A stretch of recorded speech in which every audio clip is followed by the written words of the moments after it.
తెలుగువారి మనస్సాక్షి సాక్షి టీవీకి స్వాగతం. నా పేరు స్వప్న. నీకోసం అంటూ తెలుగు తెరపైకి వచ్చారు ఆయన అద్భుతమైన సంగీతంతో. ఆ తర్వాత మనసంతా నువ్వే అంటూ అందరికీ ఆయన సంగీతపు ఎరవేశారనమాట. దశాబ్ద కాలం పాటు ఎన్నో సినిమాల్లో అద్భుతమైన సంగీతం అందిస్తూ ఇక్కడ టాలీవుడ్లో అక్కడ శాండల్వుడ్లో కూడా ఆయన మ్యూజిక్ డైరెక్టర్గా గాయకుడిగా అందరికీ సుపరిచితులు. ఆ తర్వాత అవతారం మార్చారు. ఎవరి గురించి మాట్లాడుతున్నామో తెలుసు కదా. ఇప్పటికి మనం మాట్లాడుతున్నది ద వన్ అండ్ ఓన్లీ ఆర్పి పట్నాయక్ గారి గురించి. మనలో ఒక్కడిగా ఉంటారు కానీ యాక్చువల్లీ నిజానికి ఆయన మనలో ఒక్కడు కానే కారు. బికాస్ ఆయన మనలో ఉంటూనే కూడా ఒక్కొక్కళ్ళలో ఇంకా చైతన్యం నింపే సినిమాలు తీస్తూ ఈ మధ్య కాలంలో మొన్న బ్రోకర్ అని, ఇప్పుడు మనలో ఒక్కడనే కొత్త సినిమా ముఖ్యంగా మీడియాని కొంత విమర్శిస్తూ మరొకసారి మనకు ముందుకు పరిచయం అవుతున్నారు ఆర్పి పట్నాయక్ గారు.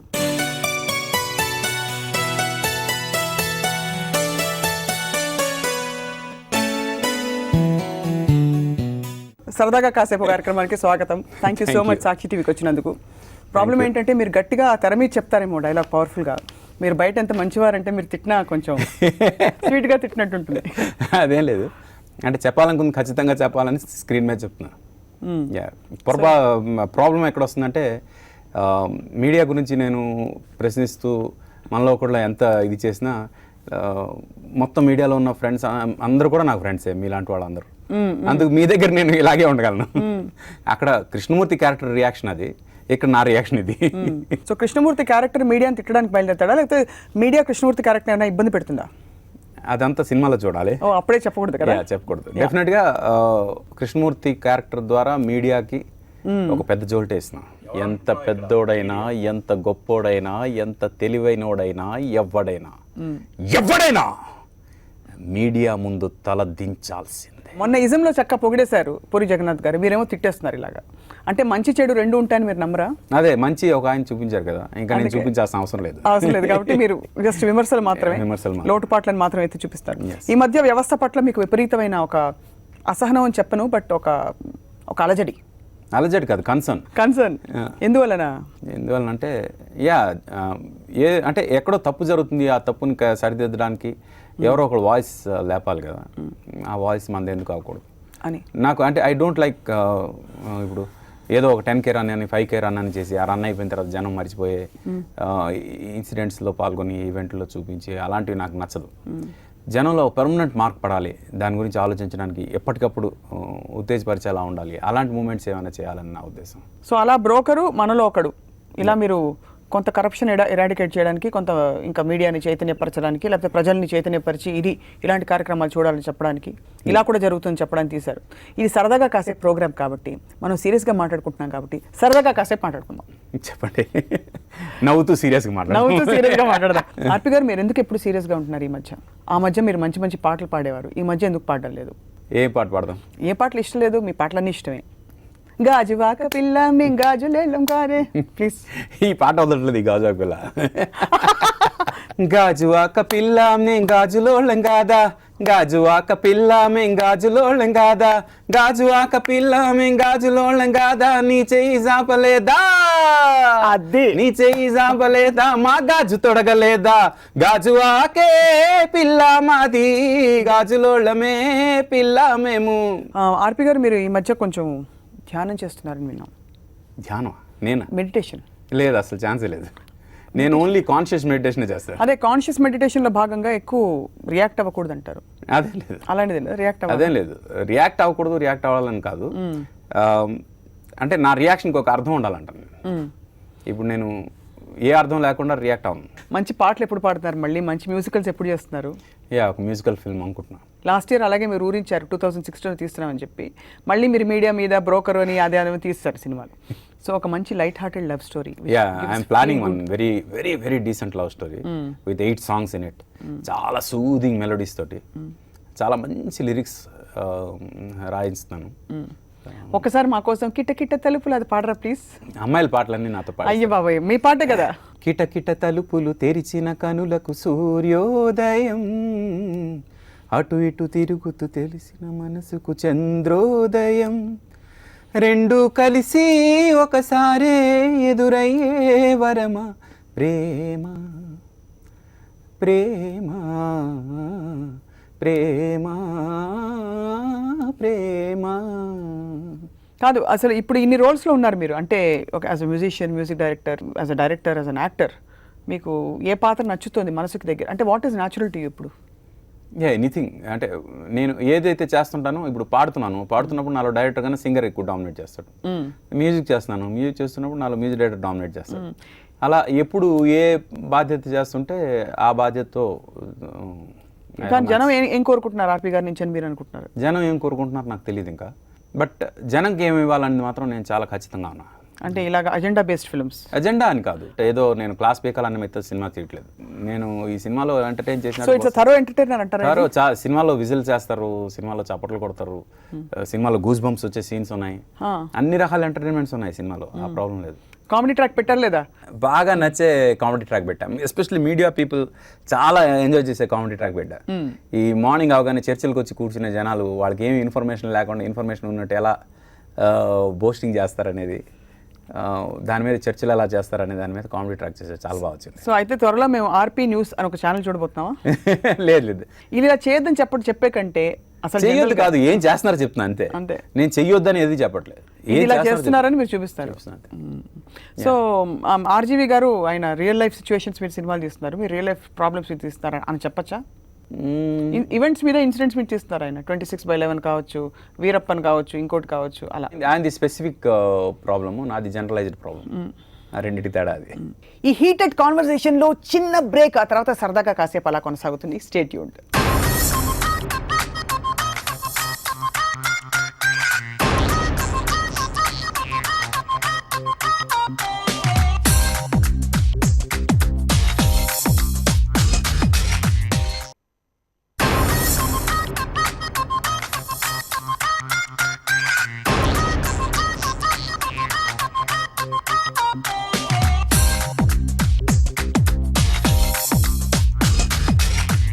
సో ముందు మీ పయనం ఎలా ఉండబోతుంది ఆర్పి గారు? సక్సెస్ వస్తే దాన్ని బట్టి డెసిషన్స్ ఉంటాయి. బ్రోకర్ మీకు వర్కౌట్ అయింది అలా చూస్తే? బ్రేక్ ఏమన్నా అయింది, సక్సెస్ అయి ఉంటే ఇంకోలా ఉన్నాం, ఏ పాటికి మెడికల్ సినిమా కూడా వచ్చేసేది. ఇప్పుడే మాకు అంజినా ఫౌజీ భాయ్కి ఖాస్ ఫర్మాయిష్, నీ స్నేహం ఇక రాదు అని పాట పాడాలని. నీ స్నేహం ఇక రాదు అని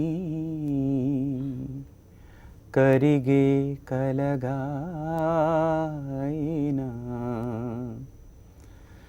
ఈ దూరం నూరాకు అని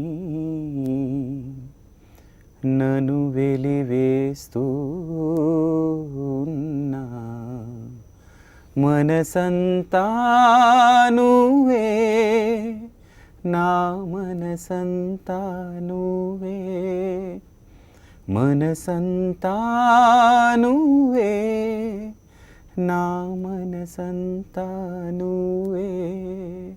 మాకైతే కళ్ళు మూసుకుంటే చిరుగాలి అలా వీసినట్టుంది. మీ పాట కదా అది, రాజా సార్ పాడిన. ఫ్రాంక్గా ఆ సినిమాకి అంత ఓపెనింగ్స్ రావడం కారణం ఆ పాట అని నా ఫీలింగ్.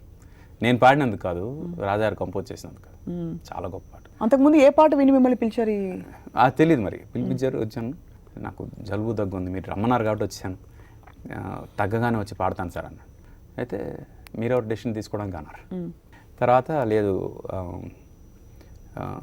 అంటే జలుబు దగ్గు మీకేం పర్లేదు, పాడతారు, పాట నేర్చుకోండి ఫస్ట్ అన్నాడు. పాట నేర్చేసుకున్నాక కన్సోల్ రూమ్లో కూర్చుని సరే సార్ పాడు అని బయలుదేరుతుంటే, క్యాబిన్కి వెళ్తాను బయలుదేరుతుంటే, ఇక్కడే మైక్ ఇక్కడే ఉంది పాడండి అన్నాడు. ఇంకా టెన్షన్ వచ్చింది. అప్పుడు పాకెట్లోంచి లవంగా తీసి ఇచ్చారు, ఇది తినండి ఏం కాదని. అది తిన్నాక పాట మొదలు పెడితే దిస్ ఈజ్ ది అవుట్పుట్. అంటే అంతమంది పెద్ద పెద్ద హీరోలకు మీరు పాటలు ఇచ్చారు, అంతమంది మ్యూజిక్ డైరెక్టర్స్తో మీకు అనుబంధం ఉంది, మీరు మ్యూజిక్ డైరెక్టర్గా ఉంటూ మంచి మంచి హిట్స్ ఇచ్చారు. మ్యూజిక్ నేను చేయకూడదు అని అనుకోవడం కాదు, కానీ నేను చేయగలిగే సినిమాలు వచ్చినప్పుడు మాత్రం డెఫినెట్ నేను చేస్తాను. నా వరకు వచ్చారు. మన మజ్ను సినిమా చూసినప్పుడు అనిపించింది, నానికి వెంటనే మెసేజ్ పెట్టాను నేను, ఈ సినిమాకి నేను మ్యూజిక్ చేస్తే ఇంకా బాగున్నేమో అని. అంటే ఆ సినిమాలో ఉన్న మ్యూజిక్ బాగాలేదని కాదు, నా టచ్ ఉంటే అదొకలా ఉండేదేమో సినిమా, ఇంకొక రేంజ్లో ఉండేదేమో అని నా ఫీలింగ్. సినిమా మ్యూజిక్ నాకు నచ్చింది, బట్ నా మ్యూజిక్ ఉంటే ఆ సినిమా ఫీల్ ఇంకోలా ఉండేది, ఇంకొక స్పియర్లో ఉండేది అని నా ఫీలింగ్. ఆర్పి గారు, మీరు కాకుండా మీరు విన్న ఇతర మ్యూజిక్ డైరెక్టర్స్ పాటల్లో మీకు బాగా మనసుకు హత్తుకున్న పాట మీ సమకాలీకుల్లో ఇఫ్ పాసిబుల్ ఎవరన్నా ఉన్నాయి? మనసుకు హద్దుకున్న పాట అని చెప్పను కానీ ఇప్పుడు డెఫినెట్గా తను చేసిన ప్రతి వర్క్ కూడా 100% డెడికేషన్ చేస్తున్న మ్యూజిక్ డైరెక్టర్ మాత్రం Devi Sri Prasad. No debate about that. తను చేస్తే దానిలో తను 100% ఇన్వాల్వ్ అయి చేశాడనే ఫీలింగ్ నాకు కనిపిస్తుంది. మిగిలిన వాళ్ళు అలా అనిపించదా మీకు? అంటే యూ డోంట్ గెట్. నాకు I have complaint about both Thaman and Anoop. వాళ్ళిద్దరి విషయంలో నాకేంటే వాళ్ళు ఆటో ట్యూనర్ వాడతారు సాంగ్స్లో. అంటే పాట వస్తుండగా మధ్యలో ఒక మెకానికల్ టోన్ ఒకటి వస్తుంది. ఆ టోన్ వస్తే వాళ్ళ ట్యూన్స్ బాగుంటాయి, ఇన్స్ట్రుమెంటేషన్ బాగుంటుంది, అన్నీ బాగుంటుంది. కేవలం ఆటో ట్యూనర్ వాడడం వల్ల ఆ వాయిస్ తనకు న్యాచురాలిటీ చచ్చిపోద్ది. సింగర్ ఇది నా వాయిస్ అని చెప్పుకోవడానికి లేకుండా అయిపోతుంది. అట్ ది సేమ్ టైం పాట ఎప్పుడు కూడా రీప్రొడ్యూస్ చేస్తేనే సూపర్ హిట్ అవుతుంది. స్టేజ్ లెక్కి జనం పాడాలి. స్టేజ్ లెక్కి జనం ఎక్కువ పాడుకునే అవకాశం తగ్గిపోద్ది ఆటో ట్యూనర్ వాడడం వల్ల. ఎందుకంటే స్టేజ్ మీద మనం లైవ్ పాడుతున్నప్పుడు ఆటో ట్యూనర్ అనేది రాదు కదా గొంతులోంచి. అవునవును, అది మిస్ అవుతుంది. నేను అనూప్తో చెప్పాను కూడా అది వాడడం తగ్గించాయా అని. అంటే ఇప్పుడు ట్రెండ్ అది నడుస్తుంది కదా సార్ అన్నాడు. మంచి ట్యూన్స్ చేస్తున్నాడు, మంచి ఇన్స్ట్రుమెంటేషన్, అన్ని బాగా చేస్తున్నాడు. ఆ ఒక్క ఆటో ట్యూనర్ వాడి హీఈస్ మిస్సింగ్. ఒక 1 స్టెప్ తగ్గుతున్నాడేమో అని నా ఫీలింగ్. అంటే as N elder brother I have every right to tell this. ఎన్నిసార్లు ఎన్ని ఇంటర్వ్యూలు చెప్పినా కొత్త విషయాలు బయటకు వస్తుంటాయి కొన్ని. అఫ్ కోర్స్ మిమ్మల్ని పాపం కార్నర్ చేసి ప్రతి వాళ్ళు అడిగే ప్రశ్న, నేనే 10 సార్లు అడిగిన ప్రశ్న, ఆర్పి గారు మీరు మ్యూజిక్ ఎందుకు చేయట్లేదని దానికి సమాధానం చెప్పారు. మీరు చేసే మ్యూజిక్ వస్తే డెఫినెట్గా చేస్తారని చెప్పి. అండ్ ఇప్పుడు మనలో ఒకడు తర్వాత మెడికల్, మనలో డాక్టర్ అనే సినిమా దిగబోతున్నారు. మనలో ఒకటి తర్వాత నాకు 2 కథలు ఉన్నాయి. రెండిట్లో ఫస్ట్ ఆ మ్యూజికల్ సబ్జెక్ట్ చెప్పా కదా, అది కానీ లేకపోతే ఇంకొక చాలా చాలా అంటే ద ఎసెన్స్ ఆఫ్ లైఫ్ చెప్తూ ఒక కథ తయారు చేశాను. అంటే ఇంతకన్నా ఎసెన్స్ ఇంకేం లేదు లైఫ్కి సంబంధించి అని ఒక కథ తయారు చేశాను. చాలా ఎంటర్టైనింగ్గా ఒక ఆ రేంజ్లో ఉండే సినిమా. అలాంటి సినిమా ఒకటి కథ తయారు చేశాను. ఈ రెండిట్లో ఏది ముందుకు వస్తుందో చూడాలి. అప్పట్లో మీరు ఎక్కువ పాడించిన ఉష గారు కలిసి మళ్ళీ వర్క్ చేయబోతున్నారా? మీరు ఒకవేళ అలాంటి అవకాశాలు ఫీమేల్ సోలోస్కి వస్తే పాడిస్తారా? లేకపోతే ఇప్పుడు మీ క్యాన్వాస్ న్యూట్రల్గా పెట్టుకుని ఆ పాటకి ఎప్పుడు ఆ టైప్లో ఎవరు సూట్ అవుతారు? అంతే, ఎప్పుడు కూడా నాది అంతే. ఆ టైంకి ఆ పాట ఎవరు పాడితే బాగుంటుందో అలా అనుకోవడం అయితే అది వచ్చినప్పుడు. బికాజ్ మీరు వెరైటీ ఆఫ్ వాయిసెస్ పాడించారు యాక్చువల్లీ. Yes yes. చాలా మంది మొన్న మీరు మధురం దేనికోసం చేసిన? ఇదే మనలో ఒకటి కోసం. అది నేను అఫ్ కోర్స్ ట్రాక్ మీరు వినిపించారు అంతకు ముందు. చాలా చాలా అద్భుతంగా ఉంది. Very good experimental. అంటే ఇప్పుడు వస్తున్న ట్రెండ్కి విభిన్నంగా ఒక క్లాసికల్ అటెంప్ట్ చేసాం. And it really came out well. Even visualisation కూడా చాలా బాగుంది. సినిమాకి చాలా ప్లస్ అవుతుంది ఆ song. We really hope that we hear many more మధురమ్స్ ఫ్రమ్ యూ. ఐఎమ్ రెడీ అండి. నేను ఇప్పటికీ చెప్తున్నా, నేను రెడీ. అయితే ఆర్పి చేస్తే బాగుంటుంది అనుకుని ఎవరైనా డైరెక్టర్ కానీ ప్రొడ్యూసర్ కానీ నా దగ్గరికి అడిగితే వాళ్ళంతటి వాళ్ళంటే నేను ఎందుకు అంటానంటే నేను ఎవరికి ఆబ్లిగేషన్ అవ్వదలుచుకోలేదు. ఎందుకంటే నేను వెళ్ళి అడిగాను అనుకోండి, అయ్యో ఆర్పి వచ్చి అడిగాడు మనం చేద్దాంలే అని అనుకున్నారు అనుకోండి, నేను ఆ సినిమాకి 99% అనుకుంటున్నాడు అనుకోండి డైరెక్టర్. ఇంకొక ఆయన అయితే 100% ఉంటుంది, ఆర్పి అయితే 99% అంటే ఆ 1% డిఫరెన్స్ ఏదైతే ఉంటుందో అది సినిమాకి ఎఫెక్ట్ అవుద్ది. ఆ ఎఫెక్ట్ అవ్వడం నా వల్ల జరగకూడదు. ఎప్పుడైతే వాళ్ళు లేదు ఆర్పిఏ 100% వేరే వాడు 99% అనుకుంటారు, అప్పుడు వాళ్ళు నా దగ్గరికి వస్తారు. And that I want. నేను 100% న్యాయం చేయగలను అనుకునే డైరెక్టర్ ప్రొడ్యూసర్ ఉన్నప్పుడు అది నేను గర్వంతో చెప్పే మాట కాదు. అంటే వాళ్ళకి అనిపించాలి ఆర్పి మనకు కరెక్ట్ అని అనిపించి వాళ్ళు నాకు అవకాశం వాళ్ళు చెప్తే నేను వెళ్ళి మీకు నేను చేస్తా కదా మీకు ఎందుకు అని అనుకోకూడదు. అది నా బాధ. డెఫినెట్గా ఐమ్ ష్యూర్. అంటే ఇప్పుడు ఏదో మీరు వేరే పనులలో బిజీగా ఉన్నారని చెప్పి కొంత మిమ్మల్ని అప్రోచ్ అవ్వట్లేదేమో. మేబీ ఇప్పుడు చూసారు కాబట్టి సాక్షి టీవీలో ఫస్ట్ ఆఫ్ కోర్స్ మీరు అనేక వేదికల్లో చెప్పారు ఈ విషయం, that you're ready to do music అని చెప్పి. But we really look forward to your. డెఫినెట్గా చాలా మంచి వాల్కనో ఉంది ఇక్కడ. ఇప్పుడు మీరు నేను పాడదామండి. నీ తొలిసారిగా పాడరా మీరు? మీరు పాడితే మేము గొంతు వెనకాల నుంచి కోరస్ పాడతాం. నువ్వంటే నాకు ఇష్టం అని పాడదాం. నువ్వంటే నాకిష్టమని అన్నది నా ప్రతి శ్వాస, నువ్వేలే నా లోకమని అన్నది నా ప్రతి ఆశ, నీ నవ్వులో శృతి కలిపి పాడనా, నీ నీడలో అణు అణువు తాకనా, అనురాగం కలిసింది సంతోషం స్వరాలుగా, నువ్వంటే నాకిష్టమని అన్నది నా ప్రతి శ్వాస, నువ్వేలే నా లోకమని అన్నది నా ప్రతి ఆశ. ఈ పాటలు ఇంకా కూడా అంటే imagine after so many years పాడుకుంటారంటే just shows how much people love that music. Yeah I really miss even నేను కూడా మిస్ అవుతున్నా. మిస్ కాకుండా మీరు త్వరలో మ్యూజికల్ హిట్తో మ్యూజికల్ ఫిల్మ్తో బ్లాక్ బస్టర్తో ముందుకు రావాలని కోరుకుంటున్నాం. 2017కి మీ అజెండా మేమే సెట్ చేస్తాం. ఈ డాక్టర్లు మెడికల్ మ్యాల్ ప్రాక్టీస్ ఇవన్నీ పక్కన పెట్టేసి హాయిగా. ఆమెన్. ఆమెన్. ఆర్పి గారు సరదాగా కాసేపు అయిందో లేదో తెలియదు కానీ at least all is well. All is well. Thank you so much అండి. Thank you.